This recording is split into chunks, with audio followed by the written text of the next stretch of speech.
Hello दोस्तों, आप सभी का स्वागत है। फाइनली 3 हफ्ते वेटिंग के बाद मुंबई हेडक्वार्टर में मुझे पोस्टिंग दिया गया है और ये लकीली मेरे घर के पास ही है, करीब 10-12 किलोमीटर दूर है। और मुझे ट्रैवल बाइक से आना जाना करना रहता है। खैर, सेंट्रल रेलवे से वेस्टर्न रेलवे का वर्किंग काफ़ी अलग है, काफ़ी मतलब इतना ज़्यादा भी अलग नहीं है, लेकिन काफ़ी उन्हें डिफरेंस है नोटिसेबल। यहाँ के थोड़े वर्डिंग्स जो भी यूज़ करते हैं हम लोग, वो अलग है यहाँ पे as compared to central railway. और जैसा कि आप देख सकते हैं, ये स्टेशन जो मुझे मिला है काफ़ी लंबा चौड़ा स्टेशन है, हालांकि 2 लाइन ही है सिर्फ यहाँ पे। और ये स्टेशन का नाम आप देख सकते हैं मेरे पीछे दिख रहा है आपको। ये जो स्टेशन है, ये देखिए, अगर आपको दिख रहा होगा तो ये चलथान स्टेशन है, जो कि सूरत से शायद से 15 किलोमीटर दूर होगा। खैर, तो इसमें मुझे फ़र्क क्या आया है, देखिए, जो रेलवे में आते हैं उनका आना चाहते हैं, उनका 2 ख्वाहिश रहती है सबकी। एक तो वो रेलवे में लग जाए कैसे भी करके, ठीक है, और उसके बाद रेलवे लगने के बाद अपने घर के पास पोस्टिंग हो जाए। घर मतलब अपने जहाँ से वो बिलोंग करते हैं, जहाँ पे उनकी परवरिश हुई है, बचपन से पले बड़े हैं, अगर वही सी जगह उनकी पोस्टिंग अगर हो जाती है तो कितनी मतलब सोने पे सुहागा वाली बात है। तो अल्हम्दुलिल्लाह मेरा पोस्टिंग मेरे घर के पास हो गया है। तो इससे मेरे लाइफ में काफ़ी उतार चढ़ाव, काफ़ी एक जो पिछला 1 महीना रहा है, काफ़ी उतार चढ़ाव वाला रहा है। एक तो जैसे तैसे मैं वहाँ से रिलीव हुआ काफ़ी मुश्किलों के बाद, और जब यहाँ पे पोस्टिंग हुआ तो अभी यहाँ पे अलग से वर्किंग पूरा सीखो। मैं वहाँ पे ऑलमोस्ट 2015 से मैं मुंबई में था, 5, 6, 7, 8 साल से करीब मैं मुंबई में रहा। तो मैं ऑलमोस्ट सेटल हो गया था मेरी फैमिली के साथ। लेकिन यहाँ पे भी मुझे आना ही था, तो अभी जब यहाँ पे ट्रांसफ़र जब हो ही गया मेरा, तो यहाँ पे सबसे फिर से सारी चीज़ें बसाऊँ। यहाँ पे अलग से फिर घर लेना पड़ा मतलब, मेरे कहने का मतलब है, मैं तो फ़िलहाल मैं भी माँ बाप के साथ रहता हूँ, जो कि मेरी हमेशा से इच्छा रही थी। और यहाँ पे फिर से सेटल होना है, अलग से रूम लेना है। खैर, इसमें चेंजेस काफ़ी सारे आ गए हैं, जैसे कि मेरी सैलरी में सबसे पहले थोड़ा इफेक्ट पड़ेगा। जहाँ मुंबई में तो क्या फुल सैलरी मिलती है भाई साहब, जहाँ पे 30% HR है और फुल मतलब जो एक्स क्लास की जो सिटी है। अब ये जो है ये Z क्लास में आ जाता है, छोटा स्टेशन है, और तो इसलिए मुझे सैलरी में इम्पैक्ट पड़ेगा। लेकिन मुंबई में जो उस सिटी में रहते हैं उनका भी महंगाई काफ़ी ज़्यादा है भाई साहब। वहाँ पे स्कूल के बच्चों के फ़ीस और वहाँ पे रहने की चीज़ें, कॉस्ट ऑफ लिविंग वहाँ पे वाकई में हाई है, और यहाँ पे कंपेरेटिवली कम है। तो at the end of the day ये इक्वल हो ही जाता है। जो थोड़े छोटे स्टेशन में भी काम करते हैं, जहाँ पे HRA और ये सब थोड़ी कम रहती है। इसमें और एक बात ऐसा है, जब भी आपका जोन चेंज होता है तो आपको फिर से ZRTI में रिफ्रेशर कोर्स अटेंड करना रहता है।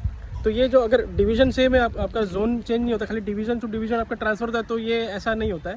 लेकिन अगर आपका जोन चेंज हो गया तो फिर आपको रिफ्रेशर कोर्स अटेंड करना रहता है, जो स्टेशन मास्टर में जो है, या फिर जो गार्ड में है, या फिर जिसमें जिनका भी ट्रेनिंग होता है, उनको फिर से ट्रेनिंग अटेंड करना पड़ता है, जो कि 15-18 दिन का जो होता है। तो फिर से मुझे कुछ दिनों बाद जब उदयपुर में शेड्यूल होगा रिफ्रेशर कोर्स का, तब मुझे उदयपुर ZRTI में भेजा जाएगा। तो वो कोर्स रिफ्रेशर सक्सेसफुली पास होने के बाद, जो कि अक्सर हो ही जाते लोग, तो उसके बाद ही मैं इंडिपेंडेंट चार्ज लेके काम कर सकता हूँ। तो तब तक मुझे यहाँ पे LRT ऐसे तो 3 दिन का पिकअप है यहाँ पे, और अगर मुझे LR में रखते हैं, जो कि लीव रिज़र्व करके होते हैं, तो उनके जो आजू बाजू स्टेशन में है वहाँ पे भी जाके वर्किंग करना रहता है। तो मुझे शायद वहीं पे भी आज जिसके जो अड़ोस पड़ोस स्टेशन है वहाँ पे भी मुझे पिकअप के लिए भेजा जा सकता है। खैर, ये तो जो हमारे ऐसे इंचार्ज साहब है वही आके बताएंगे। खैर, स्टेशन तो काफ़ी स्पेशियस है, मैं आपको एक बताता हूँ थोड़ी देर में। और यहाँ पे काम है वो एज़ कम्पेयर टू मुंबई तो कम ही है भाई साहब। काम का तो छोटा स्टेशन है तो काम थोड़ा कम है, लेकिन यहाँ पे अकेला मास्टर है, और जो भी काम है आपको अच्छे से करना ही है। जहाँ पे भी हो, भले काम कम हो ज़्यादा हो, उससे कोई फ़र्क नहीं पड़ता है। काम आपको ध्यान से ही करना है, और साहब एकदम अलर्ट रह के करना है। क्योंकि गलती, मैं इससे पहले भी वीडियो में काफ़ी बता चुका हूँ, गलती इसलिए नहीं होती है किसी स्टेशन मास्टर से या किसी रेलवे कर्मचारी से कि उसको काम नहीं आता है। गलती उसकी इसीलिए हो जाती है क्योंकि उसका ध्यान उस समय नहीं रहता है, चाहे वो उसकी तबीयत ठीक नहीं हो, या फिर वो किसी टेंशन में हो, घर की परेशानी हो, है ना। काफ़ी सारी परेशानी, किसी को पैसे का प्रॉब्लम रहता है, किसी के बच्चे बीमार रहते हैं, दुनिया भर की प्रॉब्लम रहती है लाइफ में। खैर, इस वजह से जब ध्यान नहीं होता है और वो गलत कुछ ऑपरेशन कर देता है या ऐसा कुछ काम करता है जिससे गाड़ियों की यातायात भंग हो जाती है, रुक जाती है, तब जाके इससे सब इशू आते हैं। तो काम में आपका ध्यान हमेशा होना ही चाहिए। गलती होती है सभी से, काम करते हैं तो गलती भी थोड़ी बहुत हो जाती है, लेकिन गलती के ऊपर गलती नहीं होना चाहिए, ये मेक श्योर कीजिएगा। जितने भी नए स्टेशन मास्टर हैं उन्हें मैं ये बताना चाहता हूँ, जब भी कोई बड़े हादसा होता है रेलवे में, उससे पहले छोटे छोटे हादसे होते हैं।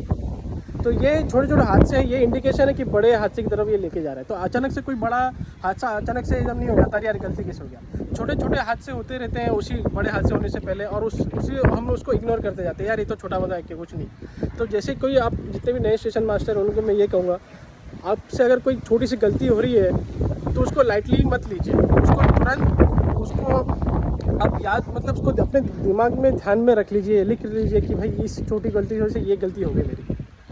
छोटी छोटी गलती से ये बड़ी गलती की तरफ बढ़ते हैं हम लोग। तो ये चीज़ को ध्यान रखिएगा, मेरे अपना एक्सपीरियंस से बता रहा हूँ। और खैर बाकी इससे ज़्यादा क्या है, हम अपना 100% दे सकते हैं। तो जितने भी भले स्टेशन मास्टर हो या ट्रेन मैनेजर, पॉइंट्समैन, ऑपरेटिंग में खासकर जो काम कर रहे हो और जो पब्लिक डीलिंग से है, उन्हें मैं यही बताना चाहता हूँ, भाई साहब काम भले आप कहीं पे भी कर रहे हो, लगन से करिए। 8 घंटा तो ड्यूटी है खाली, है ना। बाकी और क्या बताऊँ, स्टेशन में आपको मैं थोड़ी देर में बताता हूँ।